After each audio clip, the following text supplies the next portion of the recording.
I kept decorating the Christmas tree, hanging a heavy glass angel on a lower branch. Between jobs again. Mom sighed from the kitchen. Dad nodded without looking up from his paper. Can't keep steady work. It was the annual Inquisition, Boda, as reliable as the angel that tilted slightly to the left on top of the tree, Boda. The living room was exactly as it had been for the last 30 years, filled with the scent of pine needles and Eleanor Mitchell's sugar cookies. And every year, the conversation was the same. My lack of a pension, my lack of a wife, and my supposed lack of a career. I was 30 years old, and in their eyes, I was still floating. I moved a string of lights, deliberately slow. I'm not job hunting, Mom. Data flow is... Oh, that mysterious tech thing, she interrupted, emerging with a tray of cookies cut into stars and trees. Her tone held that familiar, tight blend of worry and disappointment. It's been 3 years now, Robin. 3 years working from your apartment on that laptop. We worry. What about stability? What about health benefits? Dad lowered the Wall Street Journal, peering over his reading glasses. He was rarely unkind, just frustratingly matter of fact. Your mother's right. It's time to settle down. Administration. Insurance. Didn't your cousin Linda try to get you an interview at the State Farm office? I didn't go to that interview. Dad? Exactly, he said, folding the paper with sharp precision. You can't be picky when you don't have steady employment. Any job is better than this uncertainty. Any job. I thought of the 85 people who depended on data flow solutions for their paychecks. I thought of the hospitals in my client list. Bada. I thought of the $1.2 million loft in Seattle I bought last year that they still assumed I was renting. I'd stopped trying to explain it 2 years ago. Explaining a proprietary machine learning platform that predicted patient mortality rates sounded like a scam to them. Healthcare, they said, was only stable if you were a nurse. Just then, my older brother, Michael Mitchell, walked in from the garage, brushing snow off the shoulders of his cashmere coat. The successful orthodontist, the man who embodied their exact vision of stability, Boda. He was the golden standard against which I was perpetually measured and found wanting. Talking about Robin's job situation again, he grabbed a star-shaped cookie, grinning. He took a huge bite. What's the current title? Digital nomad? Freelance consultant. Wellness guru. I didn't react, adjusting a red velvet bow. I have a job, Michael. Right? He laughed, pulling out his phone. The mysterious tech thing you never explain. Mom, these cookies are perfect as always. Just the right amount of almond extract. Michael's wife, Lisa Chen, walked in, guiding their two-grade school daughters toward the cookie tray. Lisa, bless her heart, was an oversharer. Robin, I saw you haven't updated your LinkedIn in ages. Not good for job hunting. I took a personal branding workshop last month. I could totally optimize it for you. I managed a tight smile. That's kind. Lisa, but I'm really not looking. He's being stubborn.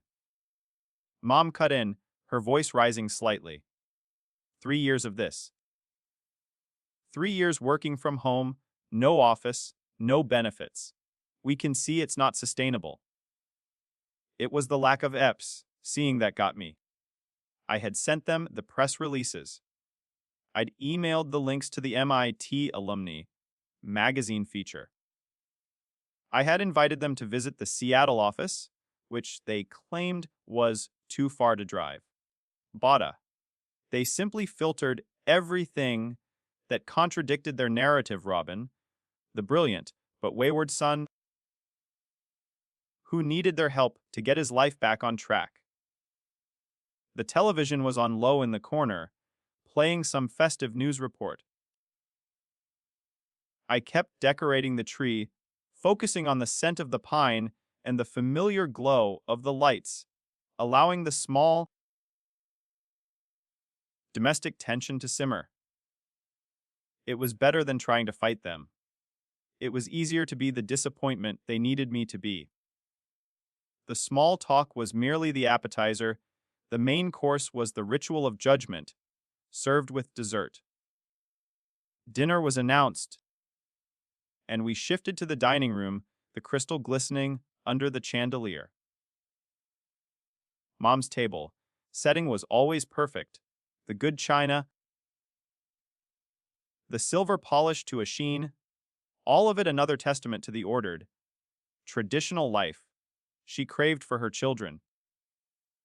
It was during the turkey carving that Aunt Carol arrived, trailing the heavy scent of expensive perfume and wrapped in a fur coat.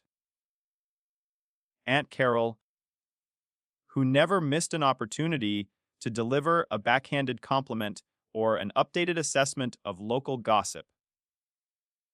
"And what about you, Robin?" she asked, settling into her chair beside me, her voice dropping conspiratorially as if she were addressing an invalid. "What are you up to these days?"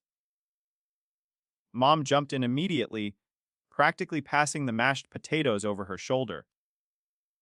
"He's between opportunities, Carol, but actively looking. The job market is tough." I took a slow, deep breath, trying to keep my voice even.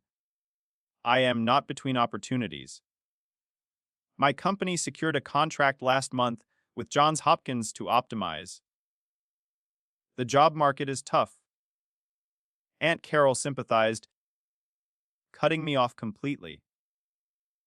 "My neighbor's daughter was unemployed for 6 months. She finally found something at a Starbucks.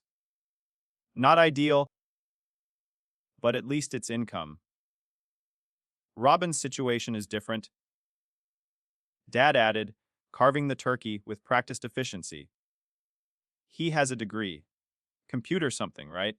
From MIT. So he's overqualified for most positions, Boda. But he doesn't have the practical experience employers want in administration. It's a difficult position to be in." He said this while looking straight ahead, as if I weren't sitting right there, 2 feet away. Practical experience. I nearly laughed. We were talking about a system that was currently being used in over 40 hospitals. Bada, that could measure the difference between life and death for thousands of patients.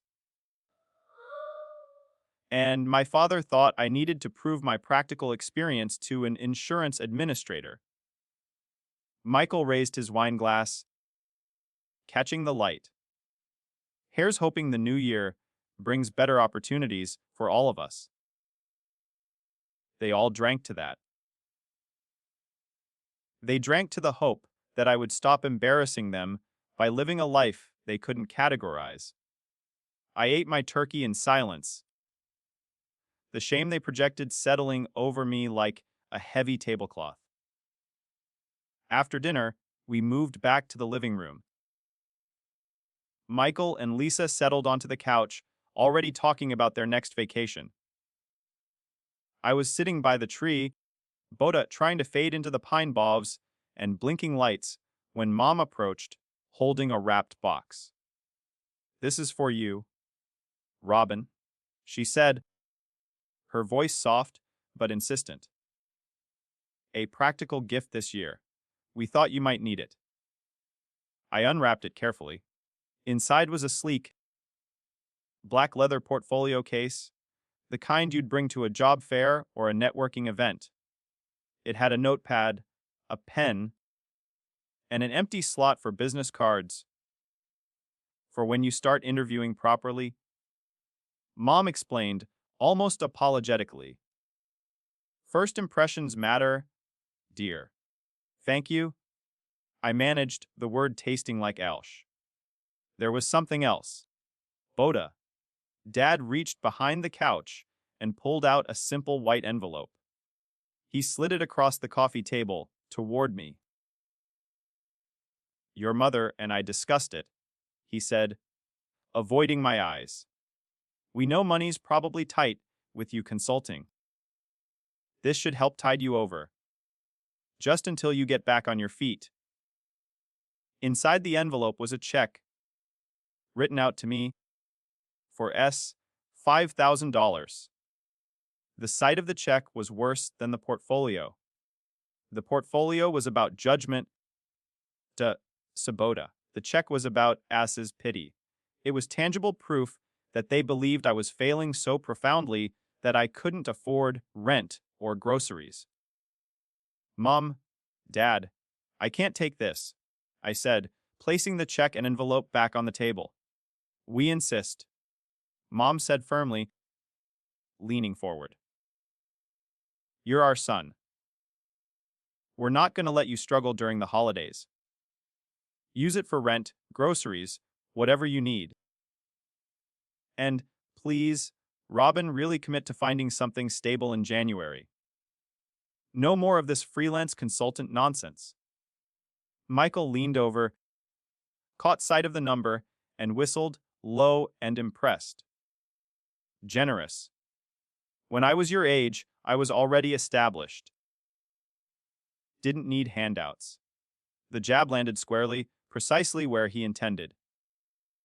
I don't need financial help, I repeated, folding the envelope's flap closed. Pride isn't going to pay your bills, Dad countered, the tone of his voice slipping from matter of fact to clipped and annoyed. Take the money. Don't be difficult. I'm not being prideful. I'm telling you I don't need. We've been over this, Mom interrupted, her hands fluttering in exasperation. You say you're fine, but we never see evidence of it. No steady job, no career progression. No, you can't be fine. The feeling was beyond anger. It was a deep, frozen numbness. It wasn't just that they didn't believe in my success. It was that they had absolutely no faith in my ability to manage my life. It was the lack of fundamental LS trust. I knew, with sickening certainty, that nothing I could say would change their mind. The narrative of the wayward son was fixed. The silence, after I set the check down, was thick and heavy, a perfect quiet for Mom's next round of pity. But then the world decided to interrupt. My nephew, 7 years old and sugared up on holiday cookies, was playing with a toy in the corner when he reached out for another star-shaped treat. In the process, his hand swept across the remote control resting on the coffee table.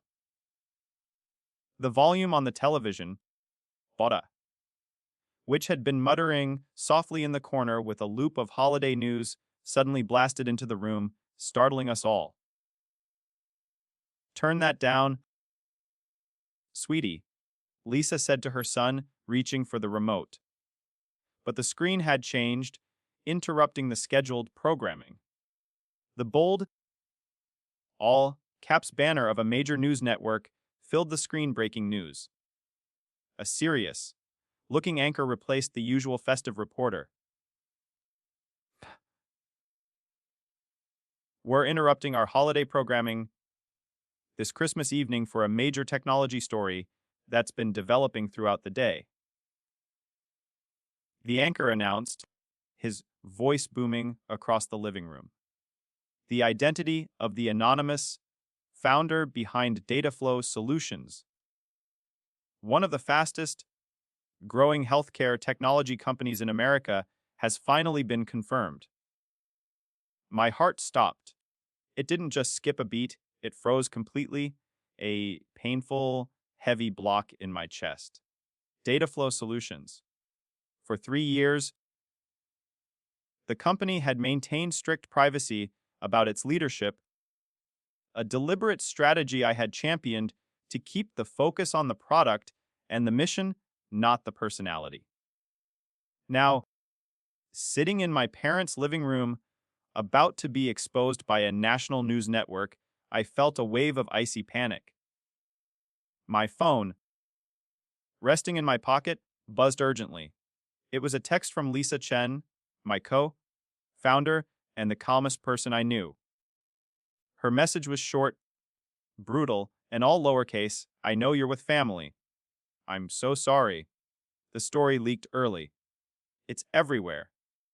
For 3 years, the company has maintained strict privacy about its leadership. The anchor continued, unaware he was shattering my life one measured syllable at a time. But see, Nenan has exclusively learned the identity of the founder. Mom, let's find something more festive, Michael said, standing up to grab the remote from his son. Wait, Dad murmured, leaning forward, his attention caught by the company name. Dataflow Solutions. That sounds familiar. He was recognizing the name from the legal documents I had sent him. The business plans he'd skimmed and dismissed as too complicated or scam adjacent. Dataflow Solutions made headlines earlier this year when they secured $180 million in Series B funding, the anchor reported.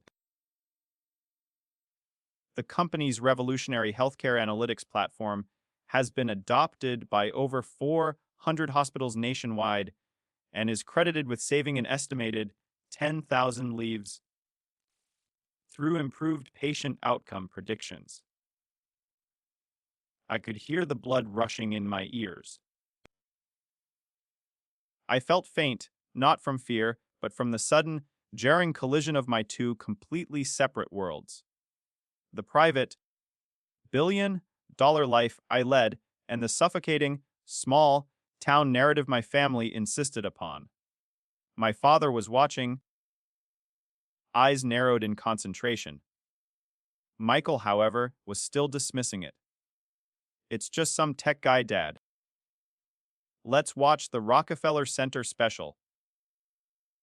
The founder, who has operated under strict anonymity, has now been identified as 30-year-old Robin Mitchell. The anchor announced. The room went completely silent. The only sound was the anchor's voice. A former Microsoft engineer who left his position 3 years ago to start the company from his Seattle apartment. The camera cut to my official press photo, the one taken just last month, for the Forbes technology feature that wasn't due out until January. It was a professional, high-resolution shot, looking straight and serious. Aunt Carol, who had been quietly sipping wine, pointed a trembling finger at the screen. That's Robin. My mother made a small, choked sound, her hand flying to her throat. The realization of what they had done, what they had missed, was painting itself across her face. According to sources close to the company, Mitchell personally owns 68% of Dataflow Solutions. The anchor detailed with a dramatic pause, which at its current valuation of $2.1 billion makes his personal net worth approximately $1.4 billion. The final number seemed to hang in the air, a massive, unbelievable weight. My family, who had just tried to give me $5,000 for rent, was now staring at a number that only existed in abstract concept to them. I saw Dad's wine glass slip from his hand, hitting the carpet with a dull thud, the red liquid spreading across the beige fibers. No one moved to clean it. The chaos had begun. They didn't even recognize the company name, but then the anchor's words hung in the air, a hammer dropping onto the delicate glass of their perception. My father was the first to move, or rather, to not move. He was still staring at the pool of wine spreading on the carpet, his face completely pale. Mom was shaking her head slowly, a denial that had nothing to do with me and everything to do with her reality. The anchor continued, listing the credentials that they had spent 3 years ignoring. Mitchell, who graduated from MIT with degrees in computer science and biomedical engineering, began developing Dataflow's core technology while still employed at Microsoft. The platform uses advanced machine learning algorithms to analyze patient data in real time, helping healthcare providers predict complications, optimize treatment plans, and allocate resources more efficiently. Then, the camera cut to footage of a hospital. I recognized it as Johns Hopkins. A doctor in scrubs stood in a busy ICU. Dataflow has revolutionized how we practice medicine, the doctor said, his voice grave. The predictive accuracy is unlike anything we've seen before, Bada. We've reduced patient mortality in our ICU by 23% since implementation. Robin, Mitchell's technology is saving lives every single day. Michael, who had been scrambling for his phone, finally had a screen loaded with results. His casual dismissal was gone, replaced by frantic, wide-eyed confirmation. "This is real," he whispered, reading aloud from his phone. "It's on Bloomberg, Wall Street Journal, Forbes, the valuation. It says $2.1 billion. He looked up, his face cycling through confusion, shock, and mounting professional embarrassment. "Robin, is this actually you?" "That can't be right, Eleanor." Dad finally managed, his voice a strained croak, using Mom's full name, a sign of true distress. "He's a consultant. He's between opportunities." The anchor returned, providing the definitive closing argument. The CDC recently awarded Dataflow Solutions a $300 million contract to build a national pandemic preparedness system.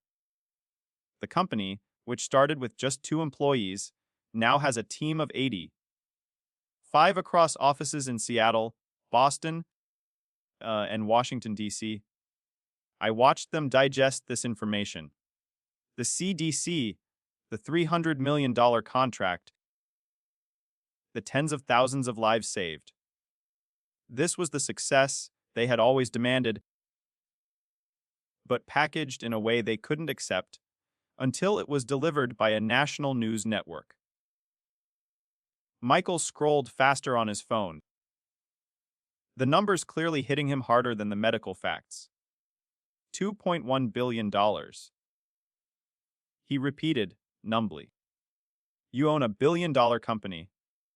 I own 8% of it, yes," I confirmed quietly. Aunt Carol had both hands pressed over her mouth. "We thought you worked at Starbucks." The TV switched to another image. A screenshot of the Forbes article that wasn't supposed to publish until January. The headline was stark: "The Invisible Billionaire. How Robin Mitchell Built Healthcare's Secret Empire." The anchor concluded, "Mitchell has been notoriously private, Boda, rarely giving interviews and never appearing at industry conferences. But those who've worked with him describe a brilliant, driven innovator who's fundamentally changing healthcare technology." Mom made a sound, a sort of half sob, and stumbled back toward the window. Dad was transfixed, still staring at the wine stain on the carpet, which now looked like a splash of blood on a white canvas. Michael read another fact from his phone, his voice cracking with disbelief. There's an article here about your apartment. Says you bought it for $1 million loft. 1.2 million. I corrected quietly. The article got the number wrong. The other remarkable aspect, the TV analyst continued, now on a split screen, is Mitchell's intentional anonymity. In an industry obsessed with founder celebrity, Bada, he's remained almost completely unknown outside of healthcare circles. No social media presence, no conference appearances, no press interviews, just pure focus on the technology and the mission. Dad finally looked up, his eyes meeting mine. The check, he said, the two words heavy with shame. We gave you a check. We tried to give you $5,000. We thought you couldn't pay rent. The humiliation on his face was crushing. It was the moment the public reality fully collapsed the domestic facade. They had not just been wrong, they had been spectacularly, publicly, boda, and irrevocably wrong about the very basics of my life. The tension was so thick, I could almost taste the electricity of the sudden, devastating truth. The air in the room was electric and poisonous, saturated with the things they had said, now amplified 1 billion times by the voice on the screen. It's true. I said simply, Bada. The confirmation, seeming almost unnecessary, as the CNN analyst continued to dissect my financial portfolio and business strategy on television. Mom's face was white. But you said... She couldn't finish the sentence, unable to reconcile the image on the screen with the son she thought she knew. I tried to tell you multiple times. I stated, my voice low and steady. I wasn't being accusatory. I was merely stating a fact I had lived with for 3 years. I explained what we were building. I explained the mission. You said you worked in tech. Michael protested, waving his phone uselessly. You didn't say you owned a multi-billion-dollar company. I said I founded a healthcare technology company. I explained what we do. You told me it wasn't a real job. You told me to look for something stable. Dad sat heavily on the arm of the sofa, his eyes fixed on the check for as $5,000 that was still resting on the coffee table. The realization of their error was a physical weight pressing down on him. We thought it sounded like a scam, Robin. He admitted, his voice barely a rasp.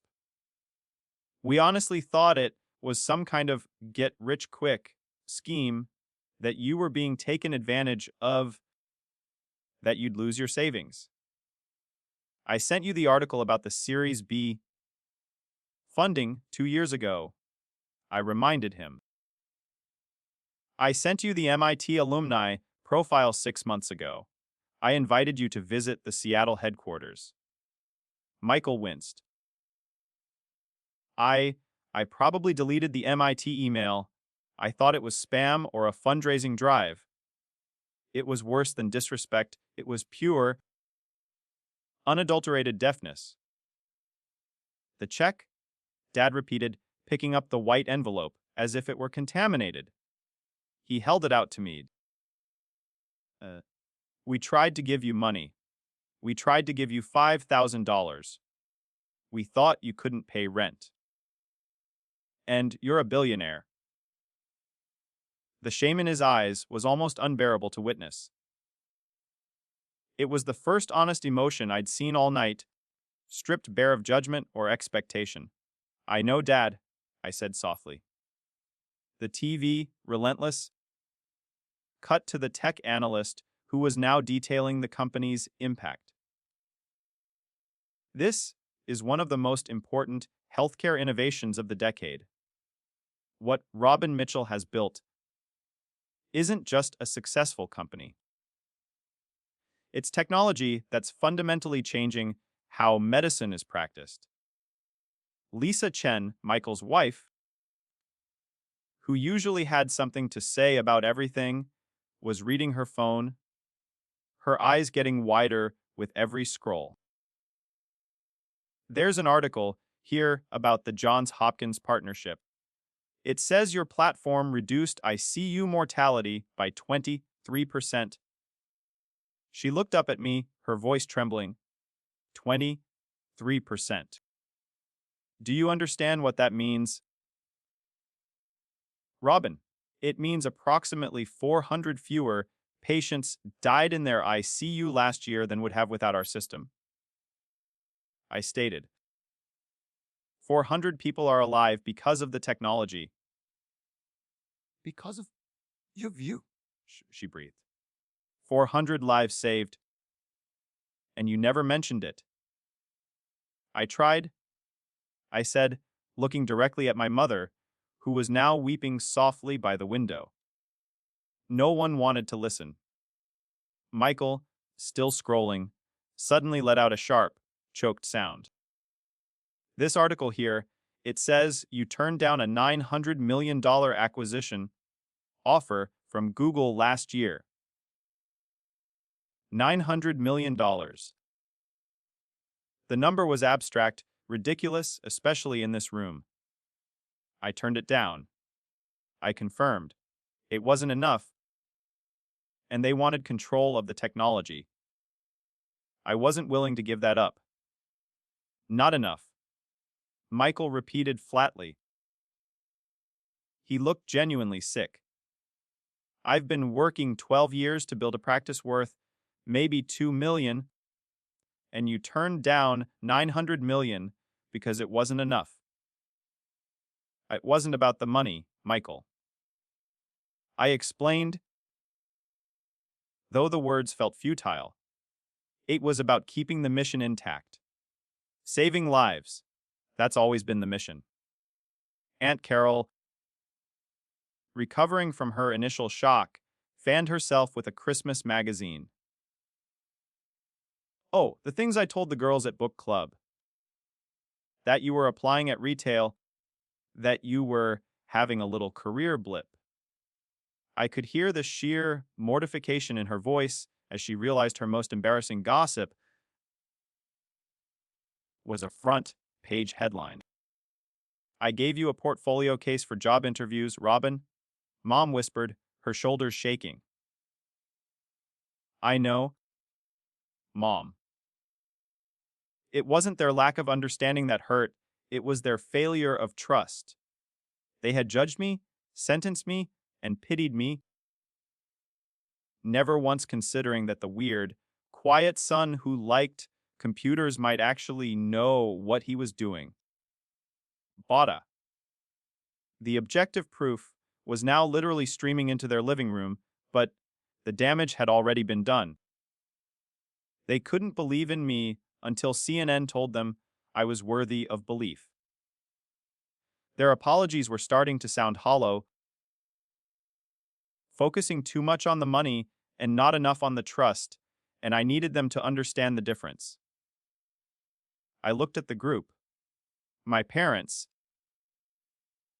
Aunt Carol, Michael, and Lisa, all of them shocked, embarrassed, and finally, looking at me with a reverence they had never offered before. You must think we're idiots, Dad said, his voice heavy with self-loathing. No, I replied, shaking my head. I think you were trying to help, but you were helping a person who didn't exist. You created a narrative where I was failing, and you clung to it because it was easier. That's not fair. Robin. Michael interjected, though his conviction was clearly shaken. Isn't it? I challenged him directly. Be honest, Michael.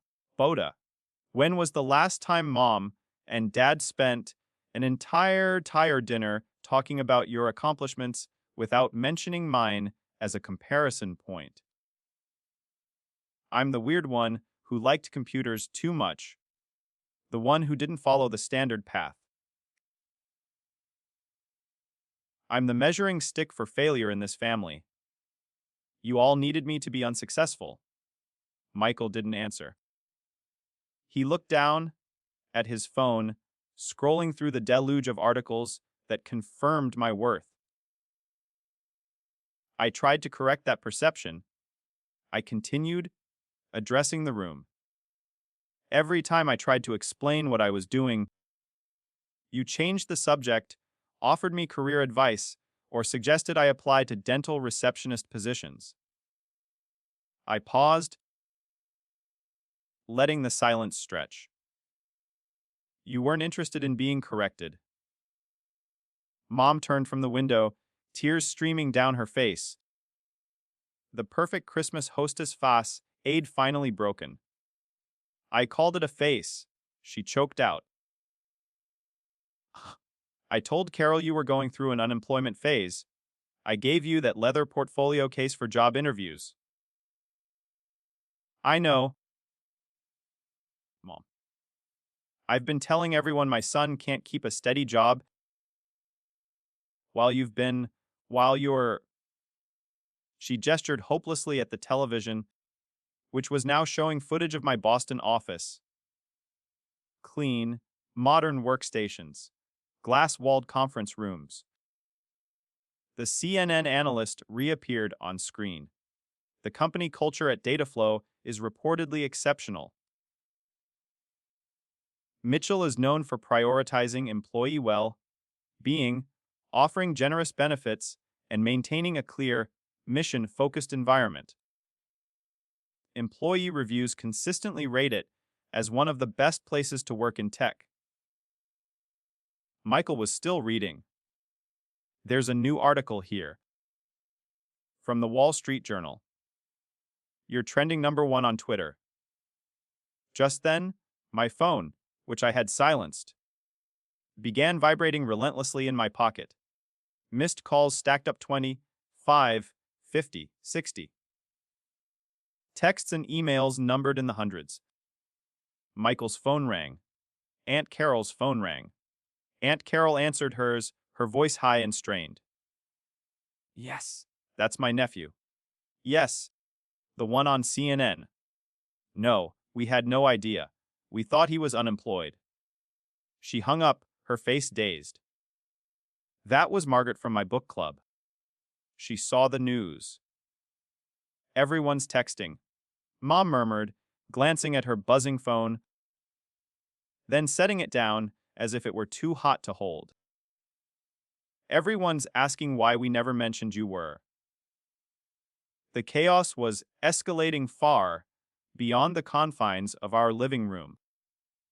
It was spilling into the neighborhood, into the town, into their social circles. The doorbell rang, loud and intrusive. We all froze. Are those reporters?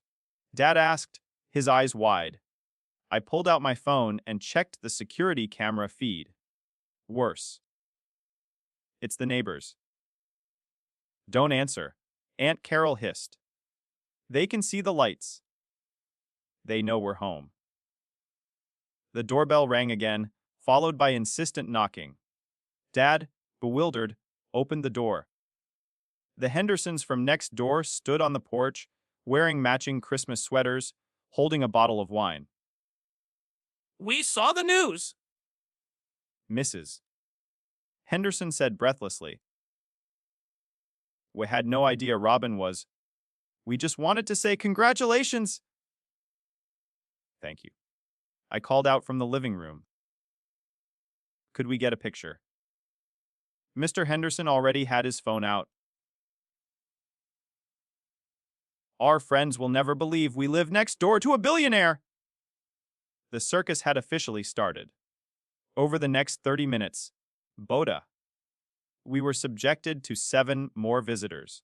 Neighbors, family friends, people Mom knew from the grocery store. Everyone suddenly wanted to reconnect with the family of the billionaire tech founder. By 9 o'clock, I had enough. My personal crisis had officially been opted by the community. I need to go. I announced, standing up. You can't leave. Mom protested. It's Christmas. It stopped being Christmas about 3 hours ago, I said, walking toward my coat. Now it's a media circus, and I need to get ahead of it. I need to get back to Seattle, meet with Lisa and the team, and coordinate our response. This is going to be the biggest week of the company's existence. Dad looked out the window. Sure enough, there were people with cameras on the sidewalk, setting up tripods. How did they find you so fast? My parents' address is probably in a dozen databases, Dad. Once CNN confirmed my identity, every journalist in the country started digging. The gravity of the situation finally landed. I was no longer their unemployed son. I was the CEO of a revolutionary, nationally important company in the middle of a massive, unwanted public relations crisis.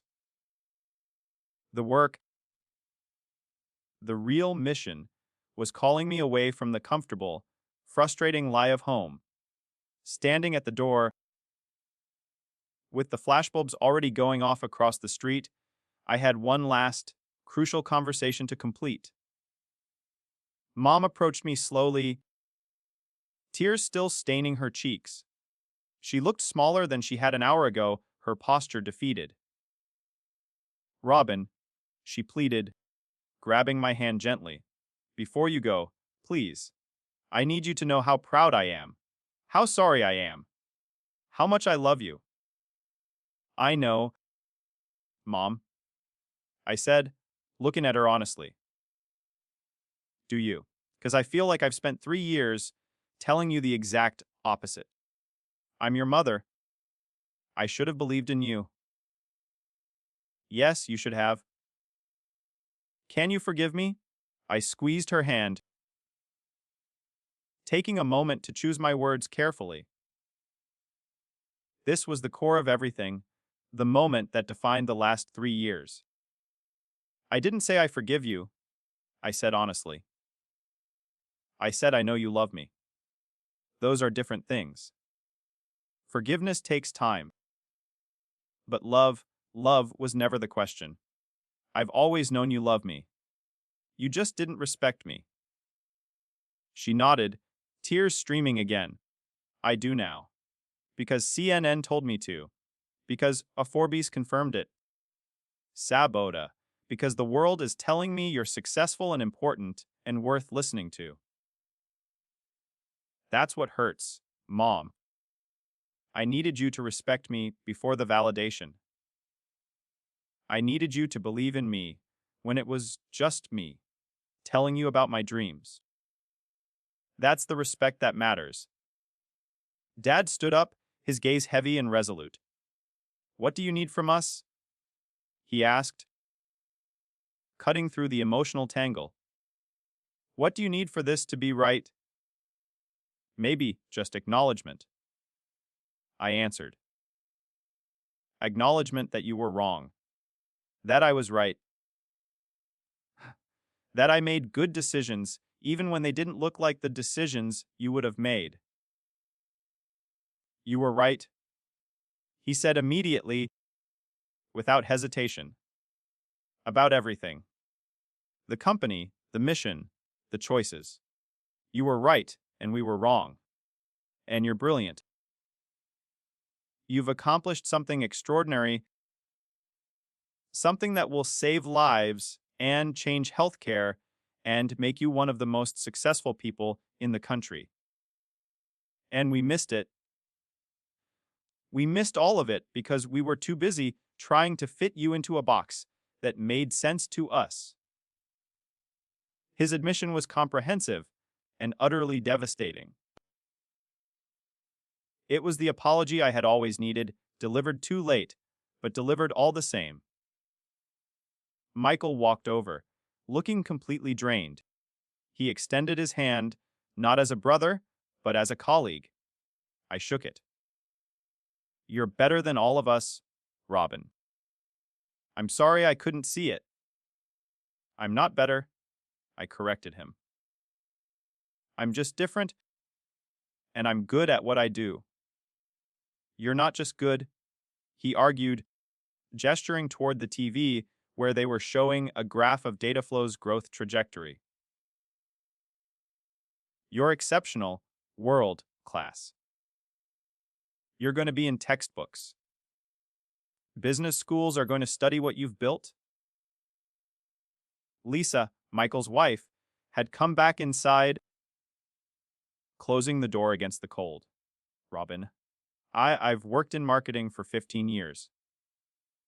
I know viral success when I see it. By tomorrow morning, you're going to be the biggest story in tech.